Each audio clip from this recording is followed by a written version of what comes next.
What's up, everyone, and welcome to another episode of Variant the Podcast. Episode 4. We've been doing this a month already. I can't believe it. A month. It went by like 4 that. episodes in. I know, that's crazy. Pretty great. We got some awesome stuff to talk about today. Mandalorian, the first episode. Yeah. Some good Disney Plus news with the Marvel side of things, a lot of comic book news, all kinds of fun stuff. But Always a lot of fun things to talk about. Yeah. But I do want to remind you guys once again that we have a separate YouTube channel for Variant the Podcast titled Variant the Podcast. So you can go over there because eventually these are going to live, the video format of the video version of these episodes are going to live on there. Right. And then Google Play, iTunes, Stitcher, all that fun stuff where you can listen to the audio version. Yep. Spotify. In fact, the other thing we'll mention too is that on the Variant the Podcast channel, the actual video version of the podcast goes up a day earlier than the regular Variant channel. So it goes up on Monday when we launch, and we put up the podcast as a whole on all the audio channels and the Variant the Podcast. So if you want to watch it right when it comes out, it's on the Variant the Podcast channel, and then it goes up on the regular Variant channel the next day. So you could be the first. Keep that in mind as well. Yeah, you could be the first to watch it on Monday if you're subscribed to the podcast channel. That's right. Hit that subscribe button. But with that said, we got to kick it off with some pretty big comic book news. It's massive comic book news, actually. It's DC Comics. So if you guys aren't aware, as of San Diego Comic-Con rolling into New York Comic-Con, there is rumors right now. It's going to happen, but there's not really much stuff we know about it, which it's being called right now DC's 5G initiative. Right. Now, it's kind of another thing it's almost like the New 52 or DC Rebirth, where it's a revamp, a reboot. They're basically shaking up their entire universe. It's actually being called a crisis level event that's going to make all these changes happen. So from what we know thus far, again, all this stuff is kind of still hearsay. We don't know too much about it.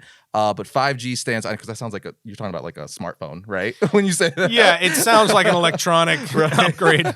But it stands for apparently 5th generation, as in the 5th generation of DC continuity.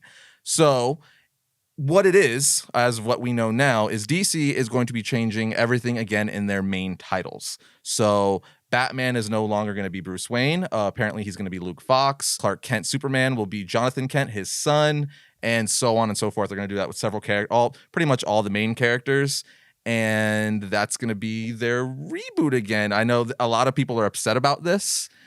It's like, for me, it's like, why? Because the DC Rebirth Initiative I loved it so much. And I know it's a few years old now. We're not even technically under the Rebirth brand anymore.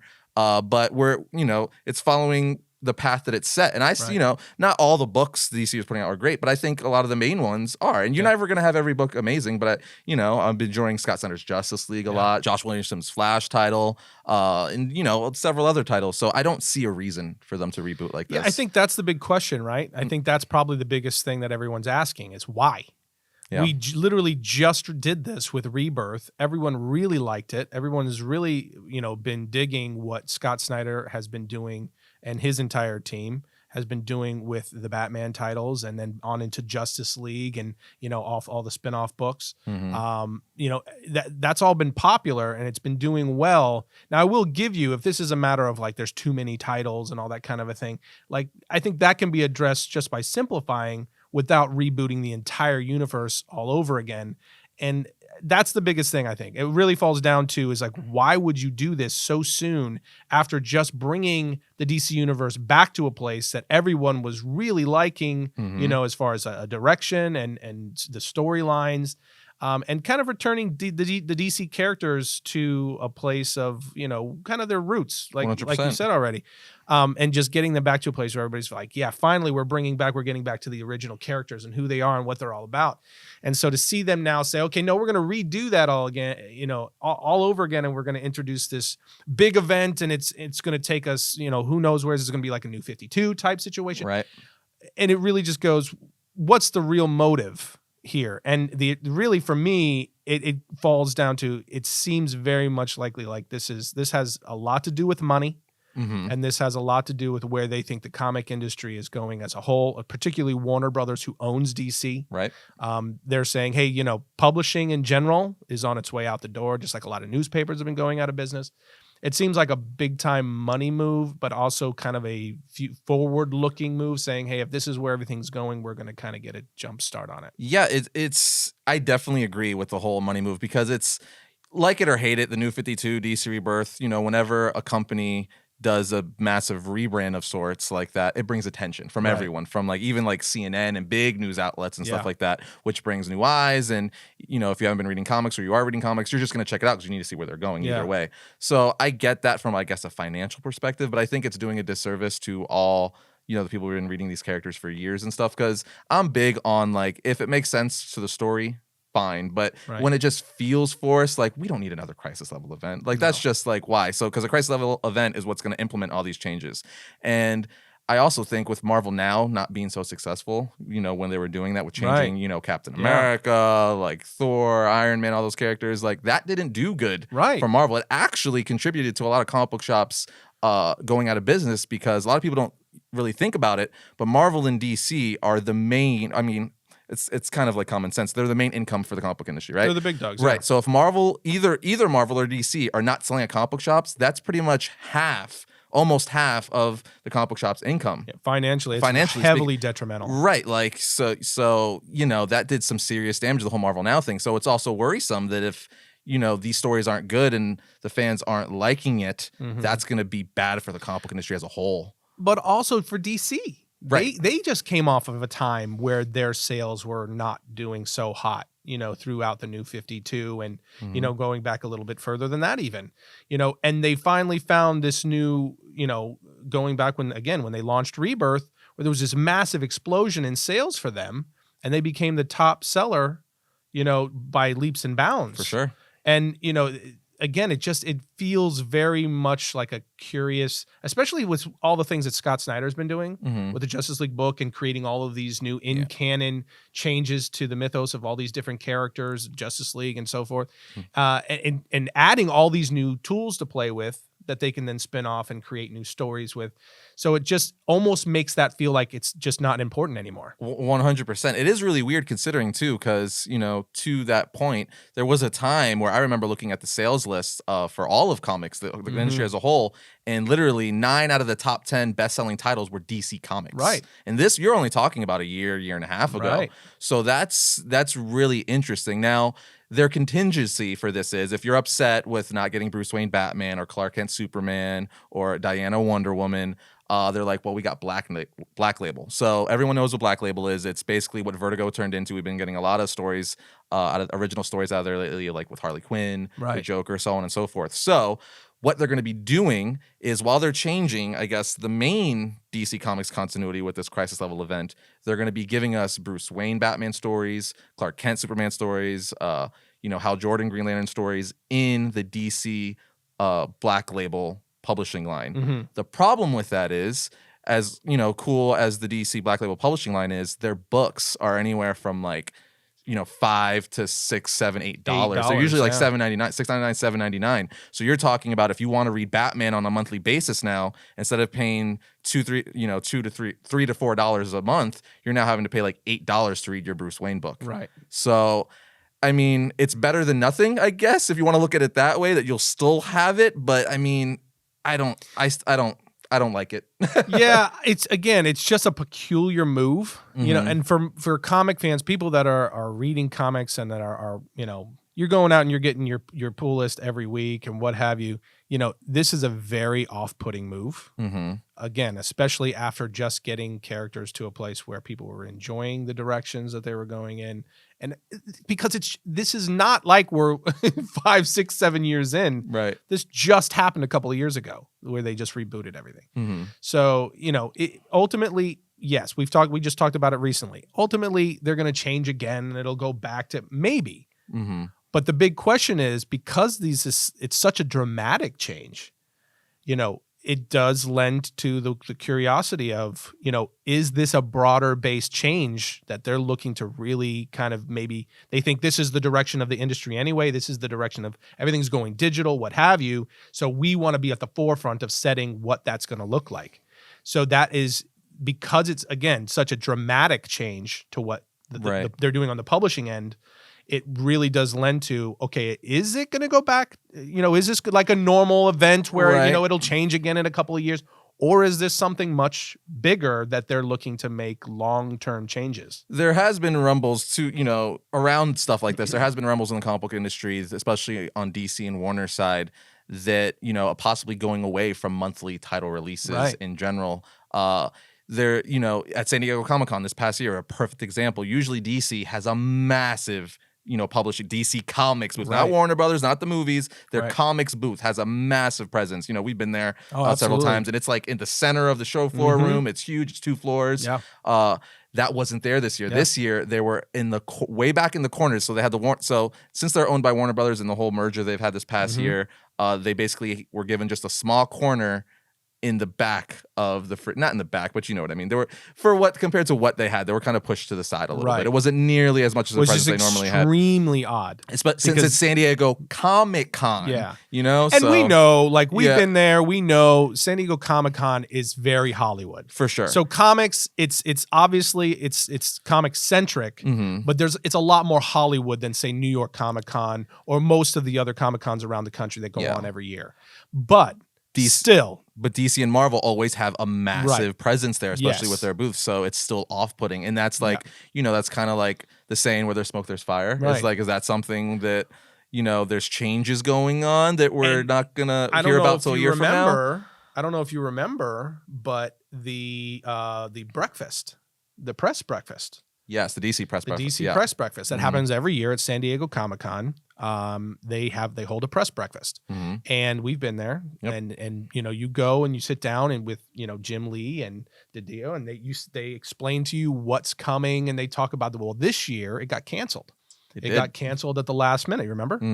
And we were invited. We were scheduled to go, and they sent us an email and say, hey, there's some things going on, and they didn't get into us, but they canceled that press breakfast, and they had all kinds of panels and things like that at Comic-Con where they had their reveals and all of the kind of a thing.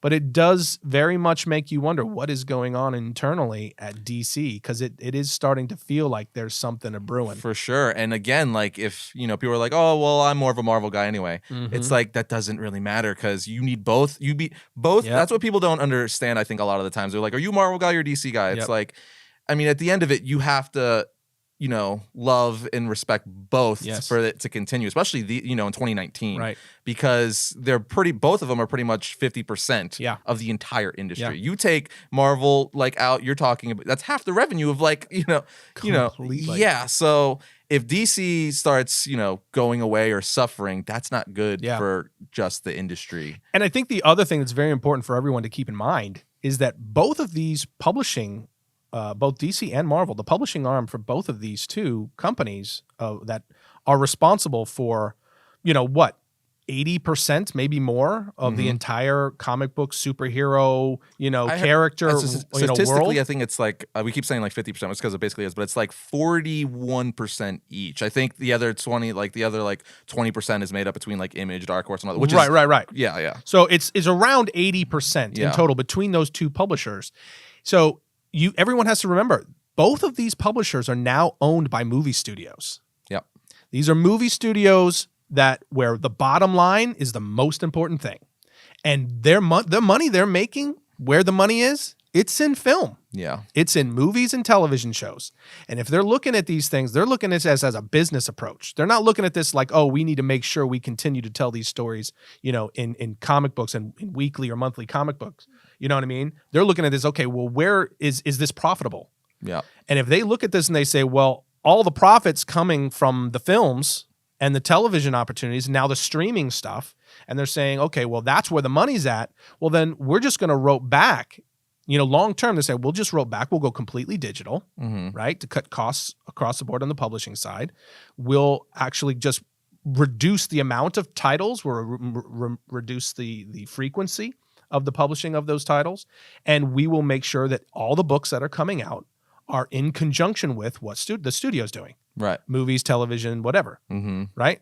So again, just to your point, if you're thinking like, oh, well, I'm a Marvel guy or I'm a DC guy, you have to realize that the direction of these things could very much be a longer term approach that's happening where these studios, these movie studios, these entertainment houses are looking and saying, well, what's the future of all this? Because we talked about it, I think, a couple of weeks ago, where the vast majority of people that are consuming even these superhero movies and television shows are not regular comic book readers. Yeah, no. They're people that, either they don't read them at all or they're novices. I will say though, having that, all the Hollywood higher ups, I feel like that's a really short-sighted and almost, like a very bad approach. Because again, like they're probably looking at it as we have already like 50 years of stories that could last us, several lifetimes. We could keep pulling from that. Why do we need new stories to fuel the movies?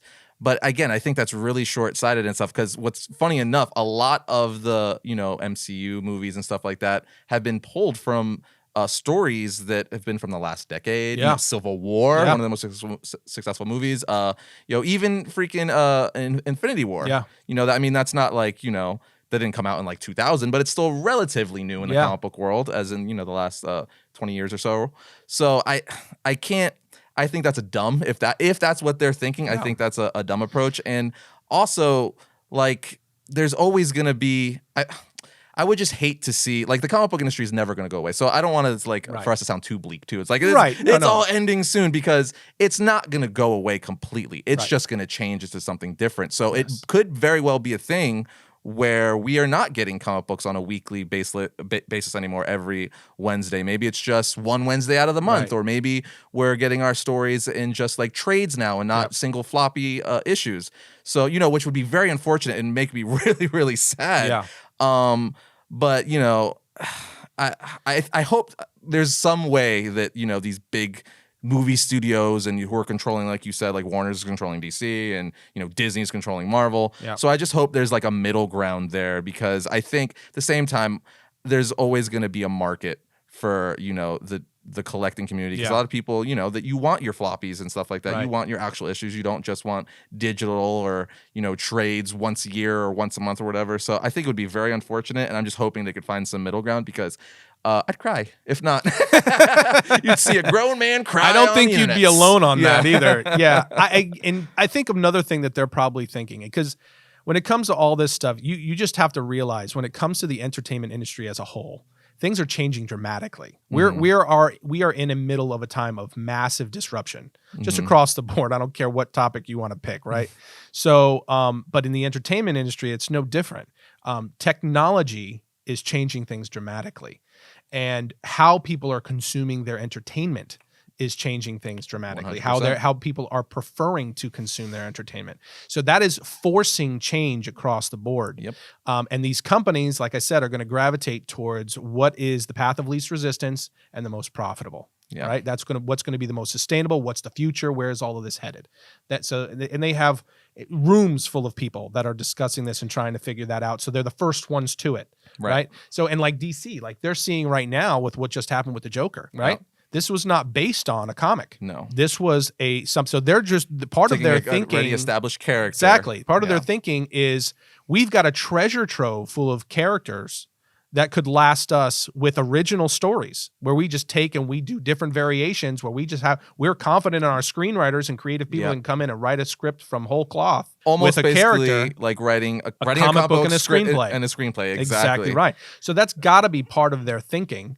And they're saying, well, if we integrate that, and and that continues to be successful because people are enjoying seeing this kind of brand new content, brand new versions of these characters mixed with, we still release comics, we just release them more digital and less frequency and maybe a reduced number of titles.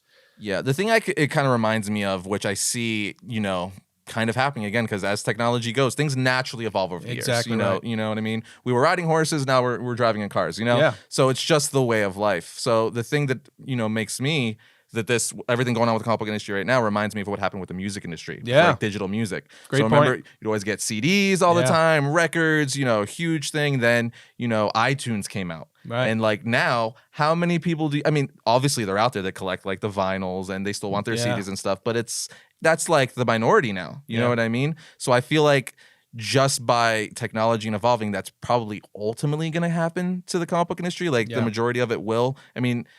Me too. I feel like I'm almost contributing to it because I read a lot digital now too. Sure. I love print more, but because we're so busy, always trying to just get the content out. Absolutely. It's easier to read it on my phone or my iPad. I can't always get to the comic book shop every Wednesday, because I have a family at home as well. Yeah. So I'm guilty of it as well, which kind of sucks because I do like having the actual issues more.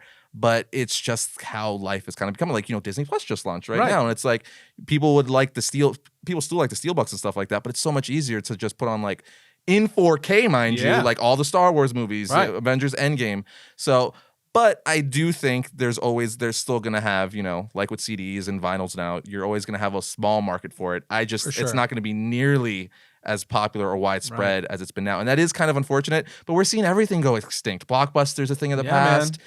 So it's just like, it's like so bittersweet. Yeah, it's that, it's really fascinating though to see, that kind of things transform, because technology is increasing exponentially now, right? So it's faster and faster all the time.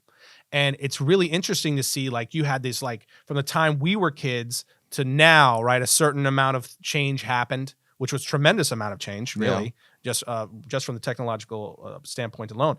But just imagine how much more, because again, it's happening faster and faster and faster as technology increases and evolves. And now we've got AI on the scene, and it's like, imagine what it's going to look like 10 years from now. It's crazy. You know what I mean? Yeah. So people don't realize, like, you think this is far off. A lot of this stuff is happening right now, and it's going to happen quicker than you think because technology is evolving so rapidly. I mean, we're already reading comic books on our TVs now. Yeah. With the DC Universe app, you could read Batman Hush and, thousands of comics on your TV because TVs are smart TVs now. You don't even need a Roku or Apple TV anymore. They're built into the TV. DC Universe. Yeah. Right? They have it up on there. I guess in summary, because we could rant on this. This could be the entire topic easily. of the pod because it's the comic book industry as a whole. But I guess how this started, obviously, is DC 5G, I guess stands for 5th generation. Again, I say I guess because nothing is truly confirmed right now. A lot of this is still rumor. But again, where there's smoke, there's fire. And the DC universe is going to be shaken within the next year or two, it seems like. And really curious to see how it all continues to unfold over the next year or two. But I do, unlike Marvel, where they didn't have a contingency, I guess, where it's like you have to read these new characters. There's no other option.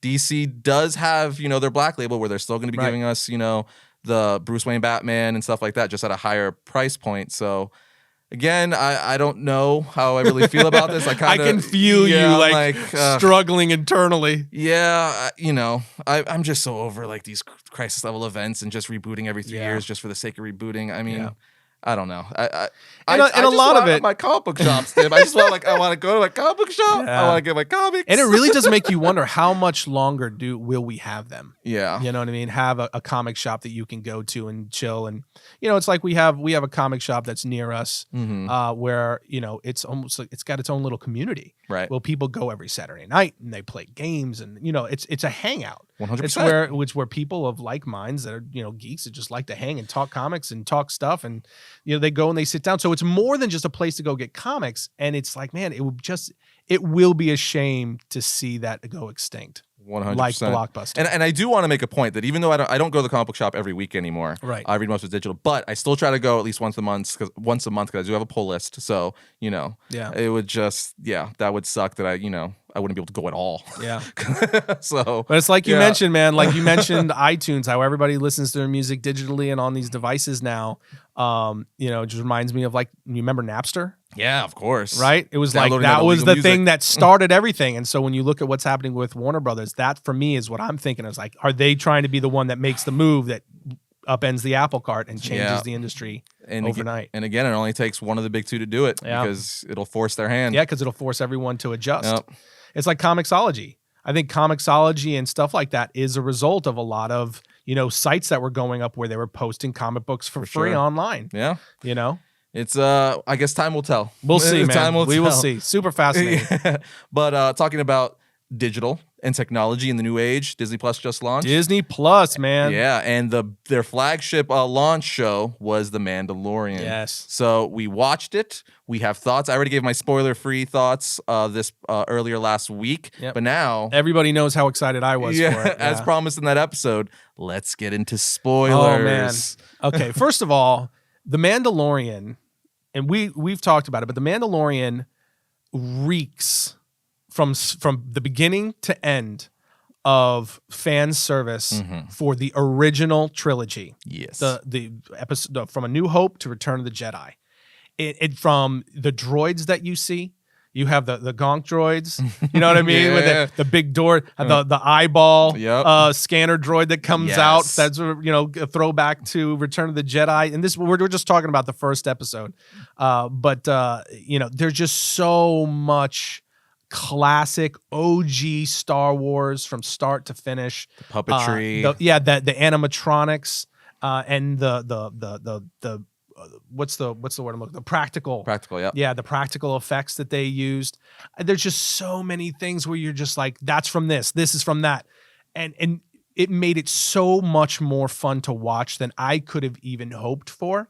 It was, and it really was it made my Star Wars loving heart happy because it was even though we're not far into the series, it was the first confirmation that they are trying to, I don't want to say correct, right? Maybe that's the wrong, but they are trying to. Some people would use that word. Some people might use the word correct, but they're trying to bring things back to, I think, center and give the original Star Wars fans some red meat. And what better way to do that than having Dave freaking Filoni? Dude. And he directed the episode. Yeah, he directed the first episode. He did Jon Favreau wrote it. Excellent job. Yeah, but excellent job. I've been seeing a lot of people say that, which is very true, that you could totally tell Dave Filoni directed this episode because it was. If you watch Star Wars Rebels, this was very much in the line of that storytelling because he is like the head of Star Wars Rebels and basically all of Star Wars animation, and you could very much tell that in this pilot episode. Again, we're only one episode in, but I think we're off to a fantastic start. The pacing is great. The Mandalorian is such a cool, badass character. And I said it in the spoiler-free review, the thing I love most about it, well, the two things I love most about it is like what you said, it basically is throwing back to the original trilogy. Yes. As far as tone, the practical effects, the puppetry, just all that stuff. But it's a space western. Yes. He literally is a space cowboy, a gunslinging, grappling hook throwing cowboy, Mandalorian dude. And it's so good. And Pedro Pascal, his voice is great. Honestly, I don't have a bad thing to say about this pilot episode. I don't either. I don't have a single bad thing to say about it. The score, the vintage Western sci-fi score from Ludwig Göransson, amazing and so good. I've been listening to it ever since it came out.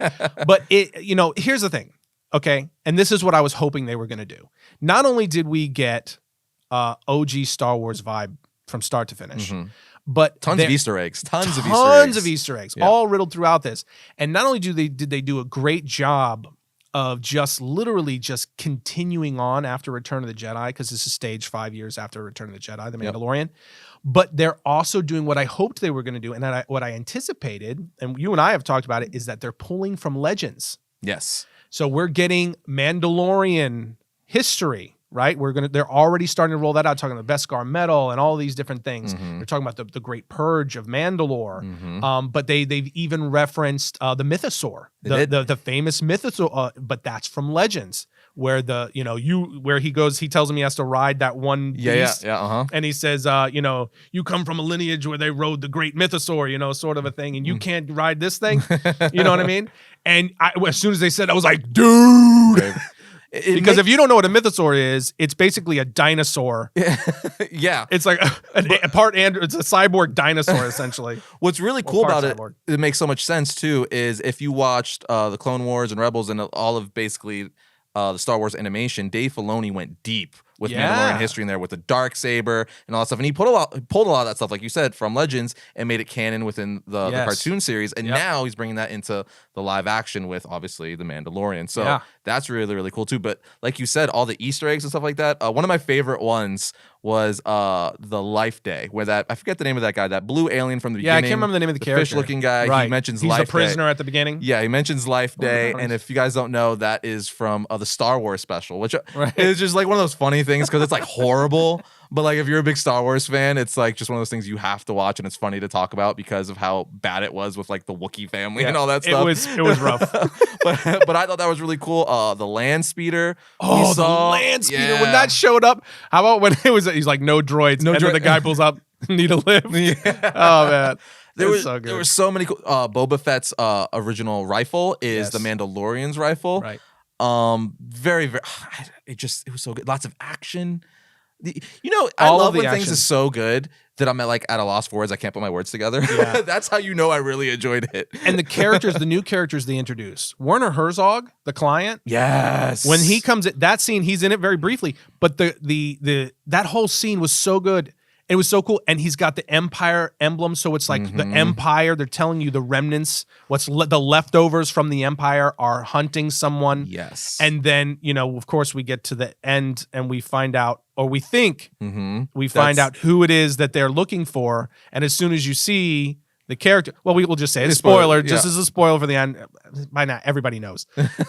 It's a baby Yoda, but it's a being from his lineage, from the cool his thing species. That I think this is probably, we're gonna go off with theories here. I'll give my theory first, since that kind of segues into what I'm gonna say. Right. So that is the big reveal. So the client the client hires the Mandalorian to hunt down this Yoda, this creature, this little baby that's from Yoda species. Someone that's very important initially. We find out he's very important, and it's a very valuable asset to the leftovers, the holdovers from the Empire. But the crazy thing about it is, if you know anything about Star Wars canon and lore, Yoda's species doesn't have a name. Still, Right. there's no name for it.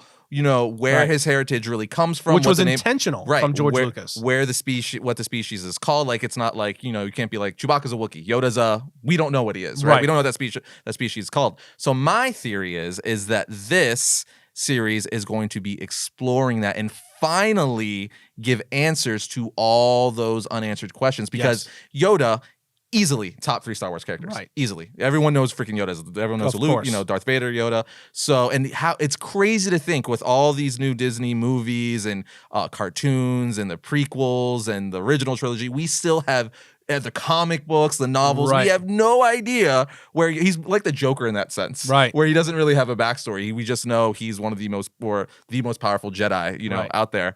And this could possibly answer that. And I'm really, really excited about that. And it's so smart of Disney. And that's why I say, okay, I'm going to get into a little bit of what I think. Okay, about I have one more theory.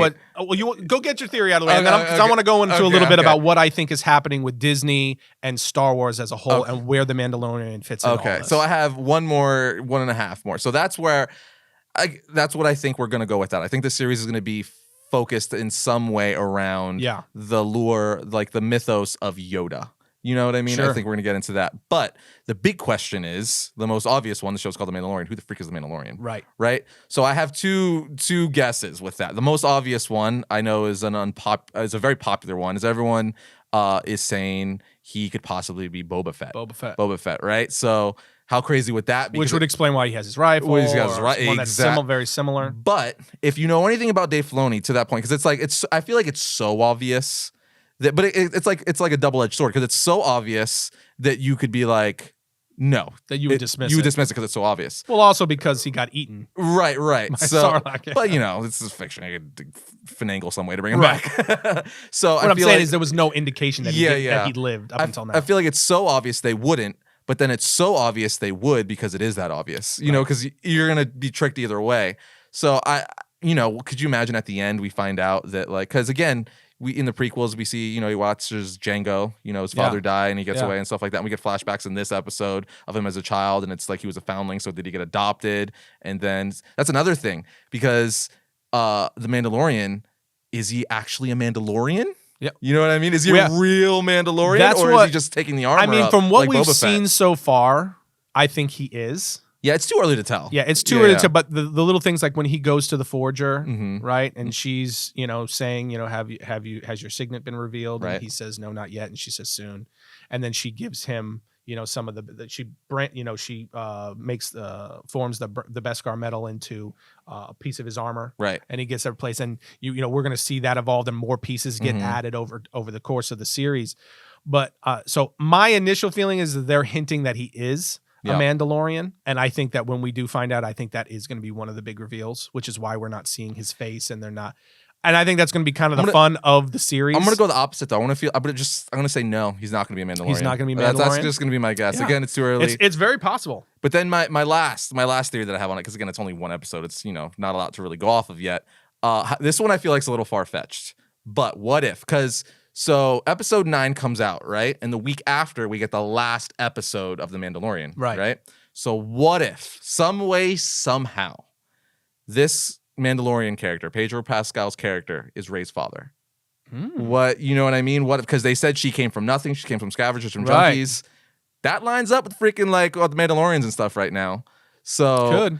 I mean, I feel like it's a little out there, but at the same, because I don't know, anything's possible. Because I know anything is possible. The popular thing with her is she's from Skywalker blood, right? But again, that's so freaking obvious. Yeah, if that happens, man, that's so on the nose. I don't know. Yeah, I don't know. We'll find out. I don't know. That's my 2 cents. Again, I need to watch more. I think halfway through the season, we'll have some pretty solid theories. It's possible. That would be interesting because she's very strong in the Force. So because it's all going to depend on who the Mandalorian is. That quote unquote Yoda baby. That's what I'm going to call it right now. He teaches him the Force or something, or imparts something on him. Right? Because they said that baby was 50 years old at the time because they age slower. Yeah. So I mean, maybe. It's possible because it also so for the baby Yoda, right? Quote unquote. We'll call it baby Yoda because we don't know what the name is. Yeah. And we don't know what the species is.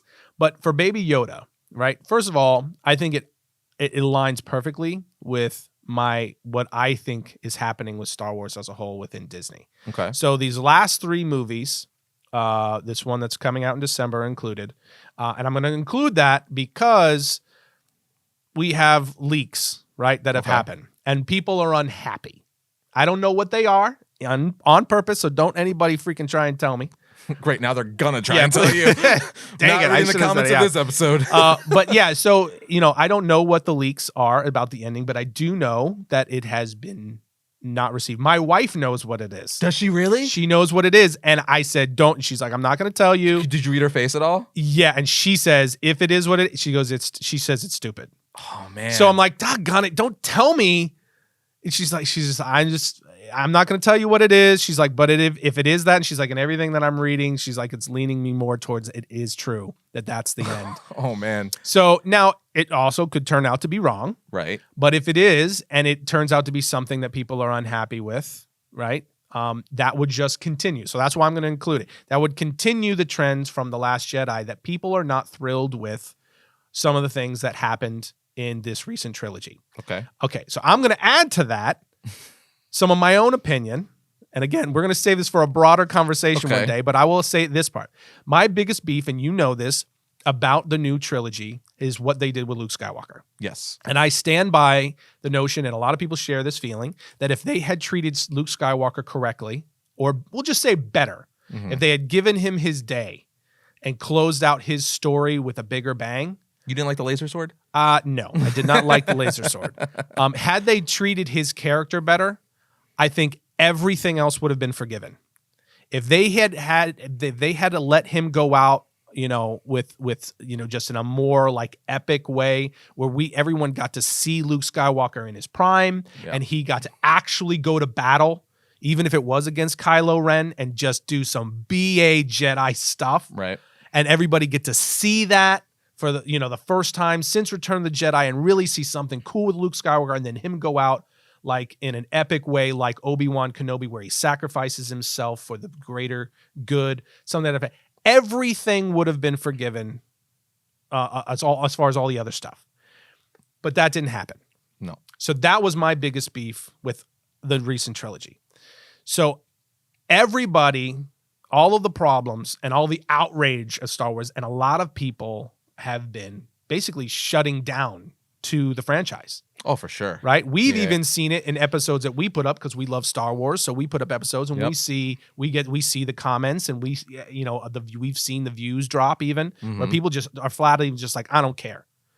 Because they're angry with what's happening with Star Wars. Star Wars is probably one of the most divisive, big time pieces of nerddom right now. Yeah. So now we have Bob Iger coming out, just recently, this past like week or two, and saying less is more. We're going to rope back. Yep. We're going to rope back the amount of Star Wars. And I think what's happening is you have Disney, who has obviously long-term plans for the franchise. They spent a lot of money to get it. and they just build 2 brand new parks, for Star Wars. I think that they've recognized this is a big problem. This is a much bigger problem than we thought it was going to be. And the answer is we need to let everybody take a breath. Let's finish out the trilogy because it's already in motion. Let's finish out the trilogy. Can't stop it now. And then let's rope everything else back. But that's where The Mandalorian, I think, comes in, is they rolled this out to give all of the original Star Wars fans that are angry, give them something to return to Star Wars for.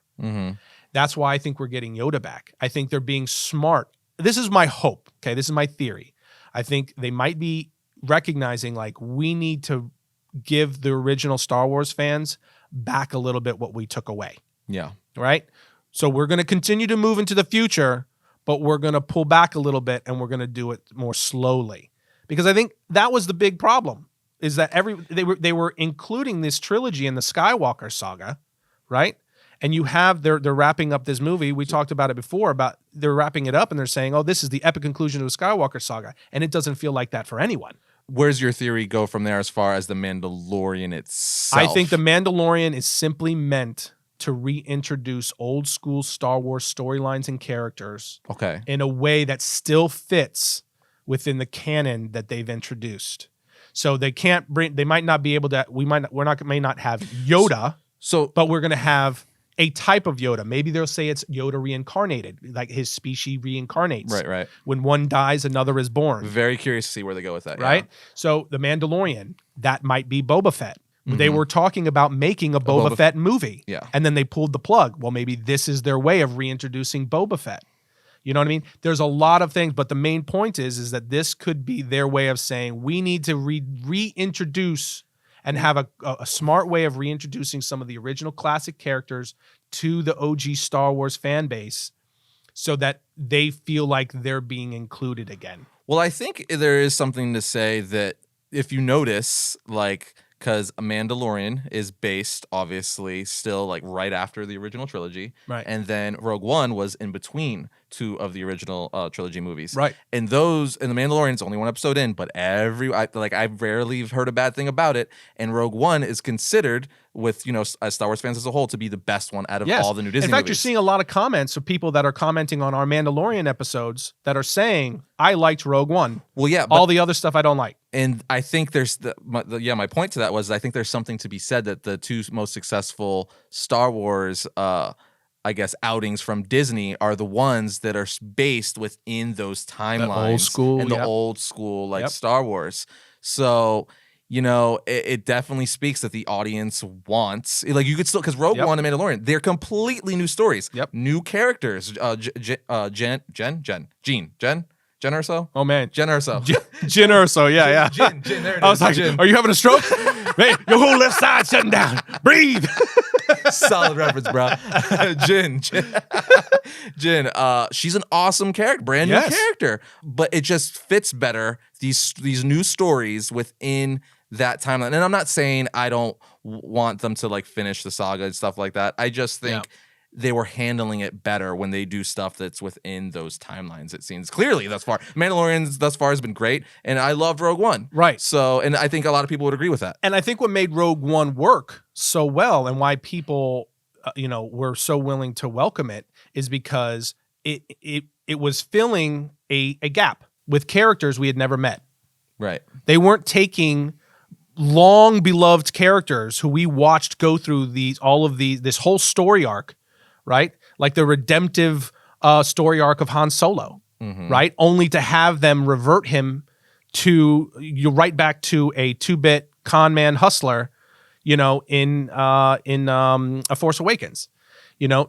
People weren't super thrilled with that. I think that got, a lot of people were, some people were angry, but I think that got, people were willing to go like, okay, whatever. Because the movie was still fun. It was basically A New Hope Part 2. The Force Awakens is definitely my favorite out of the new trilogy that they have going on. Yeah, and there was a lot of good things that they did. And again, I think even Last Jedi, there was some really cool scenes in that.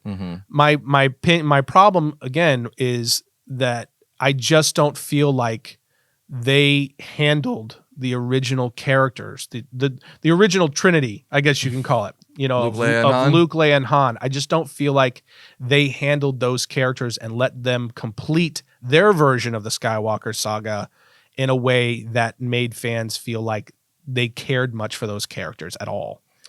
It felt very dismissive. It felt like they were trying to get past them as quickly as possible so they can move on to these new characters that are going to make them more money for longer.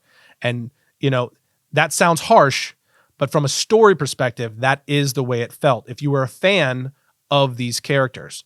And I think that's why, because again, I go back to what I was saying about Warner Brothers and or DC and Marvel being owned by studios. At the end of the day, Star Wars is owned by a massive entertainment company. And they're looking at the numbers, and that their conversations are, we want to continue to move forward and tell new stories with this franchise, but if it's going to cost us and it's going to hurt us financially, especially we're putting billions of dollars into new park expansions and all that stuff, then we need to correct the problem. It's like anything. I think it's funny that, a lot of us fans will complain and moan and groan, but we're still spending the money on the tickets and the merchandise. Yes. If you truly, truly don't like something, the best thing you could do is not pay for the movie tickets or the merchandise. Don't consume it.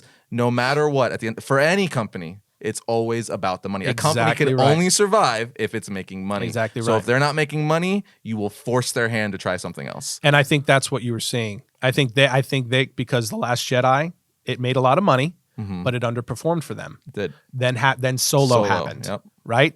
And I think Solo was the nail. It was. It was considered a flop for them, wasn't it? Yeah. Wasn't it? I mean, and for what they spent on the film, having to make it and then remake it and the whole everything that happened, I think that was, and then that's when you saw all the cancellations of their plans. So I think what happened was, a lot of like, let's finish this out so that everybody who's involved, nobody, there's no finger pointing, nobody, they didn't want to single any person out, which is totally understandable. A lot of people have worked very hard, and just because someone has a different creative vision for Star Wars than the fans like, it doesn't mean that they were doing anything wrong. It just means that was just their creative. People didn't respond to it as well, right? So they were all working very hard to make these films and to build these things, and a lot of it was a lot of fun.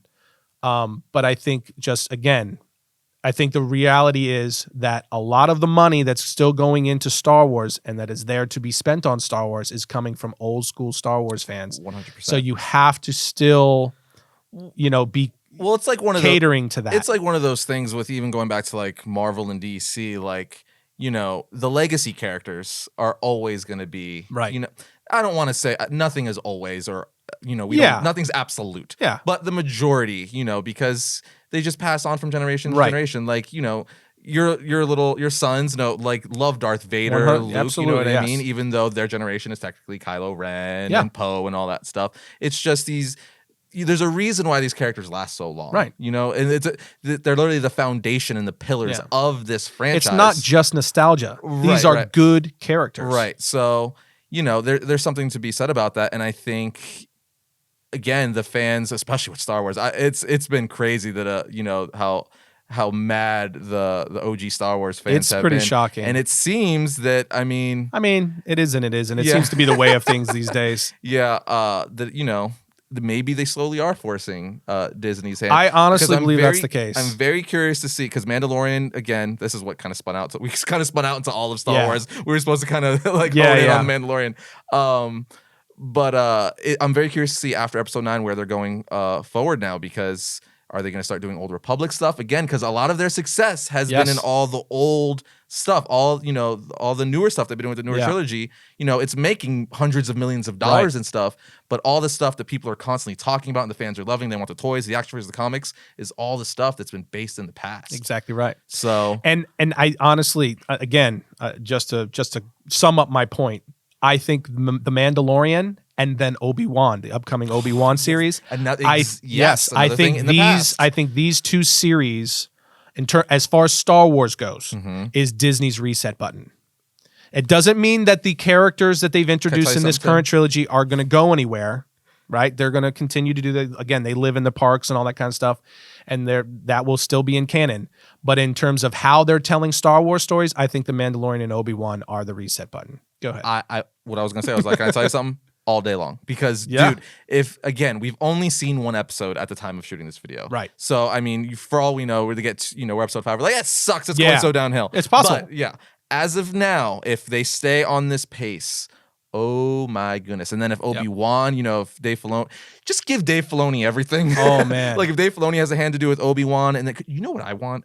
I want a freaking Disney Plus original series like The Mandalorian or even a movie with Darth Maul and his brother. Oh, yes. Like, pull it out of like Rebels and Clone Wars and just tell his story. Mm-hmm. Darth Maul needs, he's been getting lots of love in animation. But he showed up in Han Solo, or in Solo, rather. Yeah, he's been getting lots of love in animation, and he had a brief cameo at the end of Solo. But I want a series on him. He's such a cool character. I remember watching I remember being at home, seeing like on Entertainment Tonight or something, and they like debuted the trailer for Phantom Menace, and then you just see this guy with red on his face and the horns like all cloaked, and then his lightsaber just the double lightsaber for the first time. With John Williams' score. Dude, my mind, I was like, because at the time we didn't have all these fancy lightsabers. We had a normal lightsaber. We didn't have all these cool like Inquisitor lightsabers, double-edged lightsabers. Right. We had a normal lightsaber. That was the first one on screen that I was like, oh, you could do that? Yeah. Up until then, we only ever seen Obi-Wan's, Anakin's, and Luke Skywalker. Right. I believe there was some stuff referenced in Legends and stuff, but on screen, live action. Live action, that was like, oh my God, this guy. Yeah. This guy's cool. The Sith always look cooler too. They just look they cool. do. It's true. But we can rant on this forever. Yes. We actually need to do like we'll do an entire Star Wars episode one day, and we'll talk about like the overall series, especially as Mandalorian continues to unfold. There's going to be plenty of time to talk about Star Wars. The main thing, the Mandalorian edition. Yeah. the big thing that I think both of us agree is that the Mandalorian so far, one episode in, is fantastic. Yep. And if this is in fact Disney's reset button, they're on the right track, and they've brought in the right creative team to do it. Dude, and that cliffhanger with the Yoda baby. Yeah, I was so like, many things. I cannot wait to see what they've done with this, and the fact that they've already greenlit season 2. Man, I'm stoked. I'm stoked. Just please stay. Please don't let me. I have full faith in. I'm not even going to say that. I have faith in Jon Favreau and Dave Filoni. I really think those guys. God bless Dave Filoni. Yeah, they know what they're doing. But staying in Disney Plus, but moving just to Marvel. Yeah, we have some new news surrounding all the Marvel Disney Plus shows. So first up. When Disney Plus launched, there was a 12-minute special on there called the MCU Expanding the Universe. Yes. It's a 12-minute special that, basically recaps the last decade of the MCU and then where they're going forward with all the Disney Plus shows. So they run through them real quick, like Loki, Winter Soldier, and Falcon and all that stuff. Mm-hmm. But there was two big reveals, I guess, we got from it, dealing with the What If series, the first animated series that we're going to get for the MCU, and the Winter Soldier Falcon, or Falcon Winter Soldier. Right. First one is we got a clip and still of what Baron Zemo is going to look like. Which is awesome. And he looks ripped right out of the comic book. Yeah. His mask, that purple mask with that collared like white fur jacket in there, it's pulled right from the comic books. Yeah. And it's the same actor from Civil War. Yep. He's not incarcerated anymore. He's going to be the main antagonist, I suppose. You knew he was going to reemerge. But it's really cool that they're doing it in this series. Yeah, so I'm just so... Does that also mean, do you think we're going to get a cameo from freaking Black Panther? I don't know. Oh, man. I'm so... I was already really interested in what they were going to do with the Marvel series. Both of us are. But this Expanding the Universe, little 12-minute snippet, where it's like a sneak peek, it made me even more excited because they showed even more people that they're gonna characters and what they're gonna be doing with it. Gives you some looks at sneak peeks of some of the concept art and stuff, and it was like, this is gonna be cool, man. Yeah, they're going deep. They're gonna really expand a lot. They're expounding a lot on the characters. It's going to be pretty fun to watch. Yeah, they're going all in. It's pretty crazy. And we also got concept art of what Falcon's going to look like now. Oh, he looks so good. And concept art of Winter Soldier's new costume. I was actually very curious with Falcons because it surprised me that it wasn't Captain America themed. And I think Anthony Mackie said that earlier, that he's not Captain America. Right. But it's like, where are you going to go with that, though? Because you have Captain America's shield. Is he still going to be using the shield? Yeah. Is he not going to use the shield? Because that's another thing. I have to imagine, or maybe they'll do like a thing where he doesn't feel like he's worthy to do it. Yeah, but another thing I was wondering is how they're going to handle, because like in the MCU, not the comics, how in the MCU they're going to handle Falcon if he does end up using the shield, how he's going to use it. Because he doesn't have the super soldier serum like Captain America. He can't be ricocheting it all around and stuff. Right. He doesn't have those superhuman abilities. So I'm very curious. Does that mean since Anthony Mackie said he is not Captain America, he won't be using the shield, or is he saying he's just not going to be going by the name Captain America? You know what I mean? Yeah, I'll be very interested to see how they roll that out. And because, he did pass on the torch. Captain America passed on the torch to Falcon. Yep. So it's like, he clearly has it. I'm wanting to see. I wonder if they're going to use the series to show kind of a transformational period by the end. Yeah, where and then we see him go full, Falcon Cap in the MCU for films. sure, because the MCU, the MCU needs Captain America. Someone has to be Captain America. Captain America and Iron Man are like the pillars of the MCU now. Yeah. Just like we're ultimately going to get someone filling the spot of Iron Man. Yeah. But another thing, this was a big one for me. We got John Walker in the series. Yeah. Now, for those of you who don't know, John Walker is a U.S. agent. Right. And U.S. agent is such that was one of the surprises for me. Oh man, I think they announced it before, but I don't think they said who was playing him and or showed a picture. They showed concept art of what he looks like, and that too. Well, did they announce it at D23? Is that where it was? I think they said U.S. agent was going to be in it. So I don't think that part is. Yeah, it's not a surprise. So if anyone's, we're not saying it's a surprise. Yeah. But I either forgot. Right. So when I saw this, I was like, "Wow, that's awesome!" But they showed concept art of him too, and he looks, because I love. If you don't know, U.S. Agent is he did take up the role of he took over for Captain America basically once Captain America was no longer Captain America as the U.S. Agent. So he even led the Avengers for a short time and stuff like that.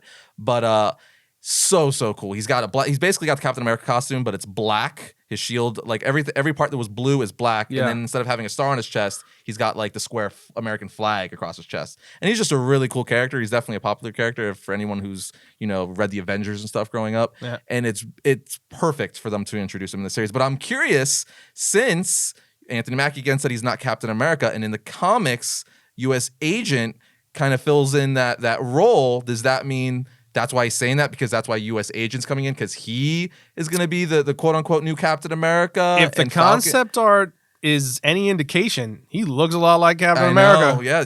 I'm excited for this series. Me too. I'm excited. But what I'm more excited for, this one has got me really, really... This is probably the series I'm most excited for on Disney+, is the What If series. Yeah. I'm a big fan. I say it all the time on the show that I love Elseworld stuff and What If, because I love all that, like, what would it be like if this happened? Or what would it be like on that Earth? I love all exploring these characters in new different ways. And the What If people don't know, the What If comic book series basically takes a big event in comic books and was like, what if this person got the Infinity Gauntlet instead of Thanos? What if, this person became Spider-Man instead of Peter Parker? And they're going to be doing that with this animated series, but for the MCU. So what if T'Challa became Star-Lord? What if Peggy Carter became Captain America? Yes. So, and it's going to be animated. And they finally showed clips of what the animation looks like in this little expert on the Disney Plus app. And it looks so cool. It's very unique. Very unique. To me, I was describing it to you earlier. To me, it kind of looks like the Iron Giant animation mixed with that Pixar style, if that makes any sense. Yeah, very much so. It's that new version of animation where it's 2D animation mixed with a 3D element. Yeah, and they showed a brief clip of the episode where I guess it's what if Captain America became a zombie, right? And he's fighting Winter Soldier, like I think on a train. It looks so good. He snarls at the camera. It actually looks like, I was like, oh, that's actually pretty scary. Right. I'm so excited for this series. Just all the possibilities. We got Wright, what's his name? He's voicing the Watcher. Jeffrey Wright. Jeffrey Wright. He's voicing the Watcher. Perfect. Yeah. Perfect. His voice is great. He's an great. Awesome actor, and his voice is amazing. So that's going to be great. I'm all in. And the fact that this is like within the MCU, they're just, because all the what ifs are coming from storylines that happened in the movies. The first one is Peggy Carter Cap, right? Yeah. Or is it Captain Peggy or Captain Carter? Captain Carter is what they're calling her. And I'm very excited. When this drops, it's going to be fun. I'm going to talk about this so much. Just across the board. They showed more on WandaVision. They showed Loki. Yep. They showed the Hawkeye, which is going to be, Hawkeye passing the torch to Kate Bishop. They expounded on pretty much all of the things that they're going to be doing a little bit. Nothing crazy. No. But a little bit. And it's, it just was more that they gave you like little glimpses. And just from top to bottom, it just made you that much more excited with what that's going to look like as they roll these series out over the next, 2 years? Yes. In a nutshell, if you don't have Disney Plus, you're gonna want it pretty soon. I can tell you. Gonna want, I love how we're basically sounding like they sponsor the episodes. Yeah, like, definitely not getting that Mickey money. Hey, We're happy to take the Mickey money if you're interested. No. Our email is. But let's move out of that. Let's go to Warner Brothers. Let's talk about some Warner Brothers, or DC news rather. Yeah. Again, we got Matt Reeves' The Batman movie. I feel like we're talking about this every week because new information is constantly coming out with this. And they just announced that Andy Serkis is officially going to be playing Alfred in the Matt Reeves Batman movie. Official. At the time of us shooting this episode, it was just announced today, actually. And I think that's fantastic. Oh, I love amazing. me some Andy Serkis. Yeah. So, yes. Yeah, he's probably going to be the Earth 1 Alfred from the Jeff Johns graphic novel, where it's that... Which is fantastic. Yeah, that military, Royal Marines type Alfred, where he's just a badass. And I'm very curious to see. I think Serkis is going to do a great job. We're going to get a tough, protective Alfred who can fight himself. I mean, that's a pretty fun pick. It was rumored for a long time. Yeah. You know, it was pretty much kind of like a given. Mm-hmm. We kind of knew it was going to, but it was, for them to confirm, yes, this is happening. I am a massive dude. Andy Serkis is one of my favorite actors, especially, I mean, he's obviously the best mocap performer. That's like his claim to fame. Yeah. I mean, that's his bread and butter. But he's also a heavily underrated actor. He was great in Black Panther, Ulysses Claw. He should have been in that movie a lot more than he was. He's so good, I think they did his character a disservice in that movie, but I'm not going to get into that. We'll that's a different topic. But yeah, super exciting to see him play Alfred. And, we got Colin Farrell rumored, of course. Yes. We didn't get a chance to talk about that in the last podcast, but Colin Farrell is rumored to be playing possibly the Penguin. Which is a very interesting pick, because very interesting. When you think, most people, when you think of Penguin, you're thinking of a short, stumpy guy. Right. You know what I mean? Where obviously they could put him in prosthetics and makeup and all that stuff and could be going that route, but I feel like they probably won't. I think we're going to get a Penguin that is more along the lines of the Penguin from the Gotham TV series in the way of his look, where, he still dresses and stuff like your normal Penguin, but he's not necessarily like this short, overweight guy. Right. So it's going wah, wah, wah, wah, you know what I mean?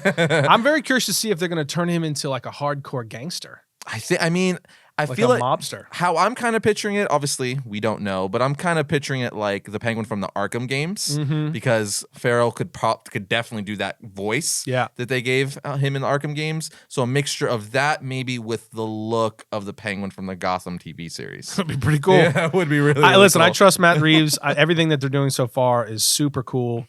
But the most interesting one, and again, this is not new news, so nobody take this as like breaking news or anything, but the one that's been, circulating for the last couple of weeks also is Matthew McConaughey as Harvey Dent Two-Face. That one's really, really interesting to me, because that one's the one that I'm like, I don't know. Because McConaughey is a fantastic actor. Yeah. He's really, really good.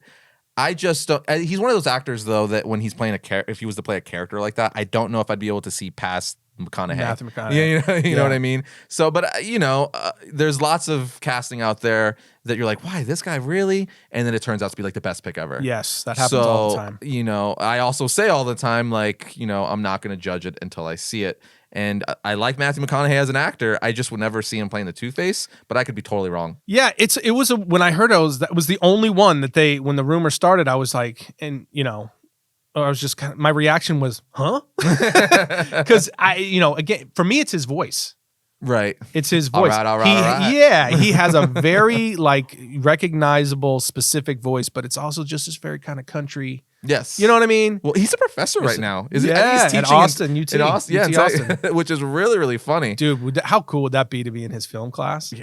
And I heard him talking about what his class is, where it literally takes you through the process of filmmaking from script to screen. That's crazy. That would be, to sit there and have Matthew McConaughey as your professor. That'd be pretty cool. I'm going to be out next semester because I'm going to be shooting the Batman. Yeah, I'm Harvey Dent Two-Face, so no big. I'll be back, students. But yeah, he's a tremendous actor, so it could be cool. And ultimately, it falls into like, who are we? We're just speculating, Right. But you leave that to the people that are working very hard on this film, the casting directors and the producers and the directors of the film.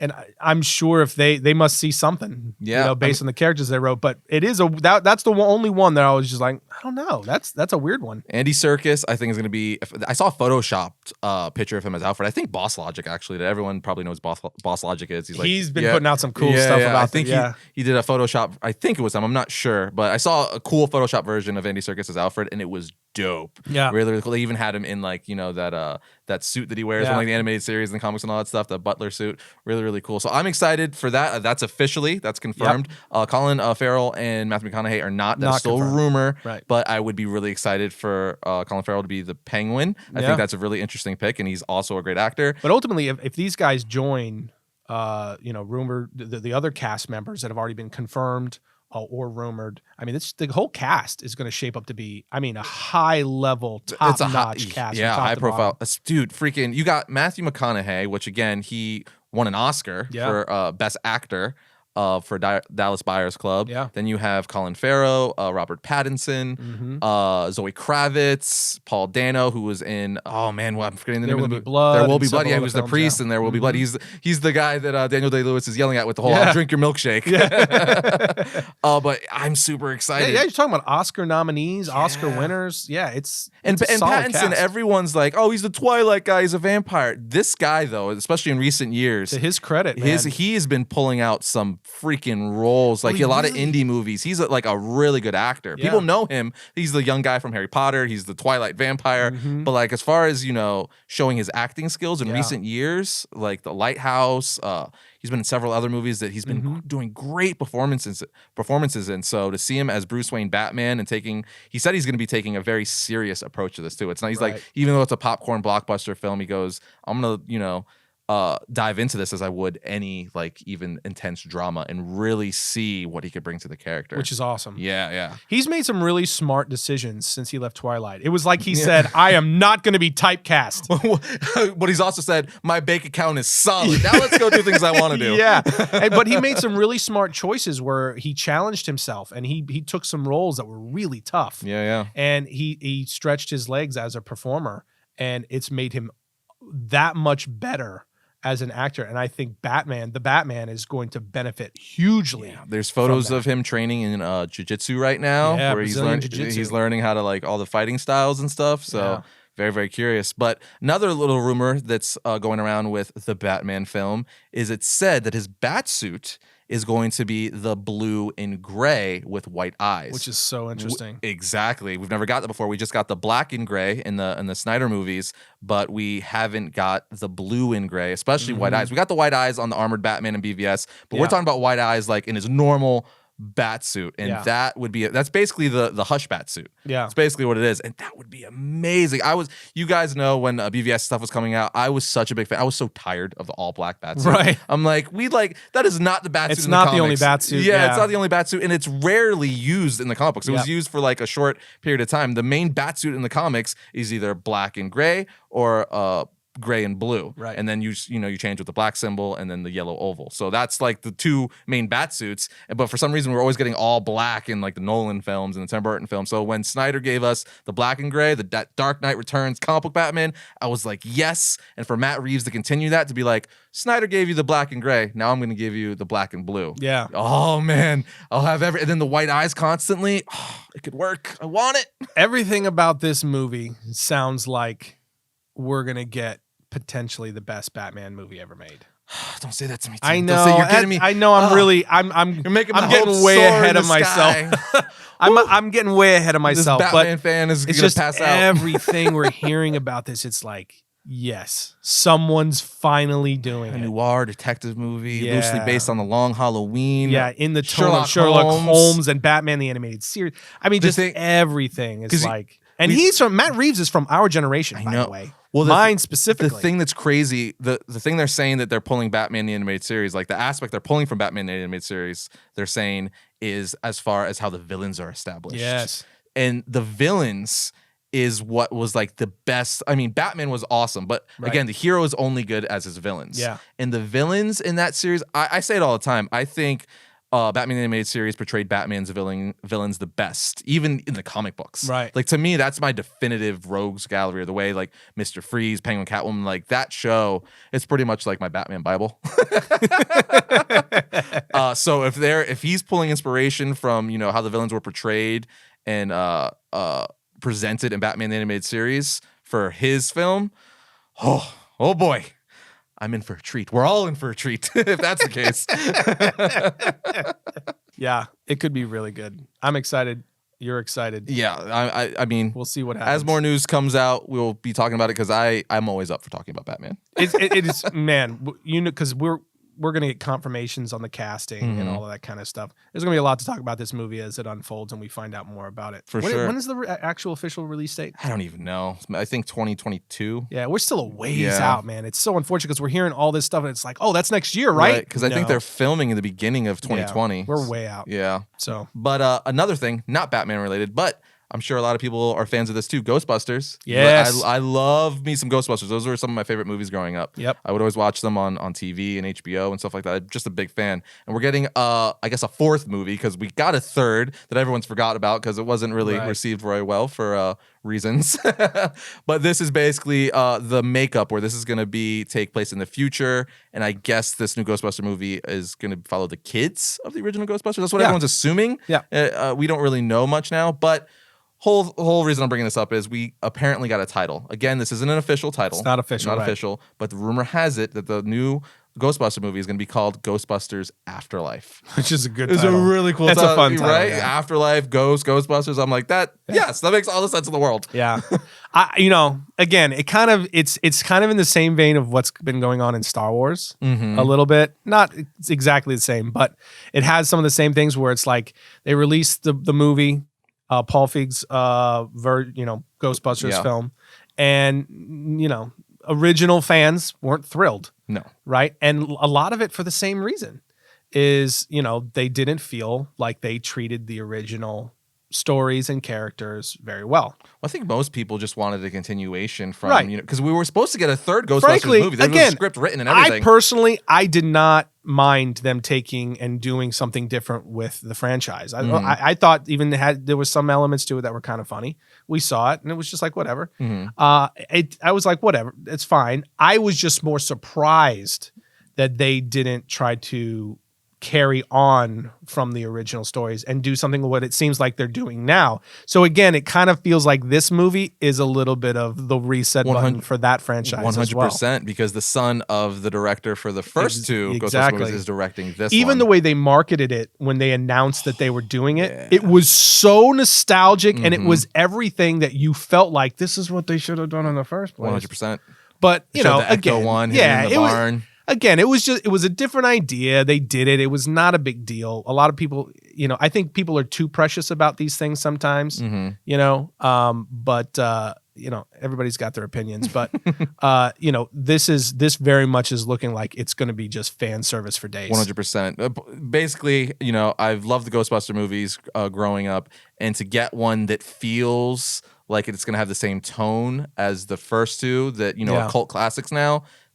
Yes, I want that so much. And Paul Rudd's in it. I know. Too. I love Paul Rudd. I am such a huge fan of Paul Rudd. So apparently Ghostbuster Afterlife is the name of the third movie. That could change. We'll see. We'll see when we get an official announcement. Yeah. But I also wanted to bring up, this is something that I was very excited about. I actually found out about it right before we got here I know. on the podcast. You were doing a little happy dance earlier. So, long-time watchers of the show know I love me some anime. Just a little bit. Just a little bit. Specifically, Dragon Ball Z. Right. That's actually what got me in to watch, all, the animes I'm watching now, like My Hero Academia, One Punch Man, so on and so forth. And the whole entire series of Dragon Ball Z is coming to Netflix November 15th. Now, by the time this goes up, it's going to be after November 15th. Right. So when you're listening to this, you're probably watching it right now. Or if you didn't know, you can go to Netflix and stream the entirety of the Dragon Ball Z series. So that's really, really fun. I know people who've had like Crunchyroll and stuff like that. They've been able to do that. But, a lot of people don't have that streaming platform. And now pretty much everyone has Netflix. You'll be able to watch it. And that's pretty awesome. That's a huge ad for Netflix too. Yeah. That's you know what I mean? They're going heavy on They're being anime really lately, smart. I'm starting to see them make some really smart moves where, because Like we've already talked about extensively, just the streaming wars have just begun, and Netflix is making some smart moves to try and compensate for some of the things that are going on. I'm excited. Because I had Verve and stuff like that, but I mean, Netflix I have on like all of my devices because Netflix is no matter what comes out, it's kind of going to be like the granddaddy in a sense. It was the first. Everyone's going to be the most familiar with it. So I'm totally down for it being on Netflix. Yeah. Yeah, it's a smart move for Netflix. It's a huge fan base. So that's going to be. I mean, they're losing Friends, so that's like they're like, oh, maybe we'll get Dragon Ball Z. We'll get Dragon Ball Z and a couple other things, and that might shore it up. I mean, don't get me wrong. I love Dragon Ball Z, but come on, Friends is like one of the biggest shows on the planet. Notice I said that along with a couple more shows. Yeah. Yeah, no, that's a good ad for that. I'm not as big into anime, as you. You actually have introduced me to a lot of the anime stuff over the years. Yeah, so you gotta watch some My Hero Academia. I'm telling you, I know you keep telling me that. I have not done. The one I want to say is the one I want to start watching is Castlevania. Castlevania. Oh my god, that show is awesome. I need to talk about that here on the podcast. You know what? The other one too is Genlock. Yes, we started watching that and then we fell off because I actually got busy and forgot about it. But now it's going on to HBO. Yeah, it's a really good series. It's crazy that it's going to HBO. I wonder what happened, for HBO to pick it up. Because it's Rooster Teeth. It is Rooster Teeth, and obviously HBO thought it was worthy for them to buy it, which says a lot. And I enjoyed it. I had a good cast. It did. Michael B. Jordan was the Michael main B. Jordan and the actress from Game of Thrones. She was in it as well. She's one of the voice actors. There's several well-known actors, but it was anyway. The little bit that we did watch of it was excellent. Yeah, I'm a fan of it. So you should watch that. What else should you watch? You should watch My Hero Academia. You said My Hero Academia already. Demon Slayer is a really cool Demon one. Slayer. Demon Slayer. I just started getting into that one. I'm like, and of course, everyone's telling me One Punch Man. One Punch Man, so good. One Punch. That's one of my favorites. Seen the theme song. Oh my god, that theme song gets stuck in my head. I love it. But I think that wraps up our topics. Well, the one thing I will say too before we go, because we do need to wrap this up, but is okay. I guess that doesn't wrap up our topics for today. Look no, at that. sir. I'm because trying to shut this down. I started reading Undiscovered Country. Oh, okay. And that's of course Scott Snyder and Charles Soule's new book for Image. I haven't read it. And I read the first issue, and it's very good. You need to read it. Is that all you had to say? That's what I wanted to say.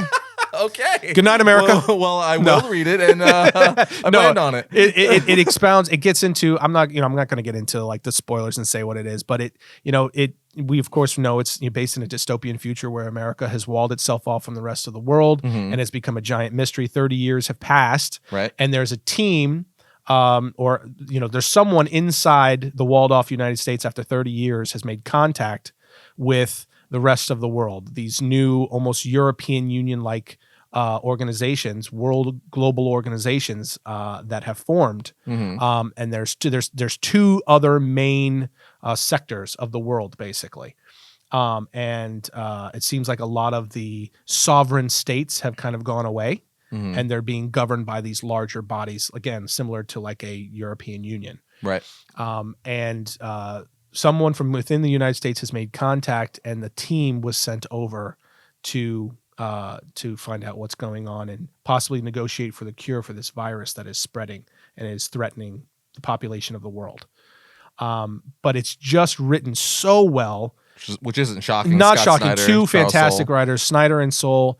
But the other thing I thought was interesting is in the back of the book, they're using the back of the book to lay out not just what the story is and how they came to these different plot points, but also to talk about the research they did to tell the story and what went into, forming the characters and creating the different storylines and even some of the elements that you're seeing in the story. It's just I've never seen that done before in that way, and it's pretty cool. That almost seems to be like a signature that Snyder's doing when he's doing his independent books, because he also did that with Witches. Yes, really that's cool. right. That's right. He did the same exact thing in the back of those issues where he basically told like his take on witches, why like they scared him, and how, because within that story it deals with like witches living in trees and stuff like that. Yeah. And his whole mythology he made for his version of a witch. So I like that he does that. It gives you an inside look on the creative process, which is really cool. And I'll say it is the book itself. It is for mature audiences.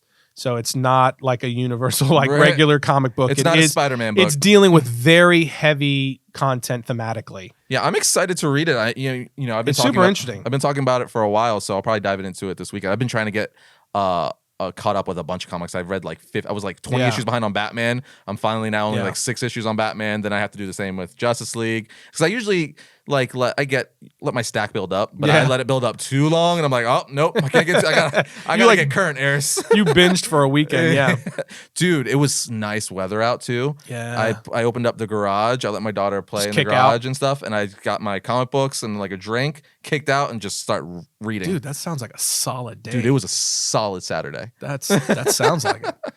Well, ultimately, recommend you guys read it. It is very cool. If you like thought-provoking comics, especially that it seems to be a good one issue anyway. Yeah, excited to read it. But with that said, now we're gonna wrap things up. Now we're done.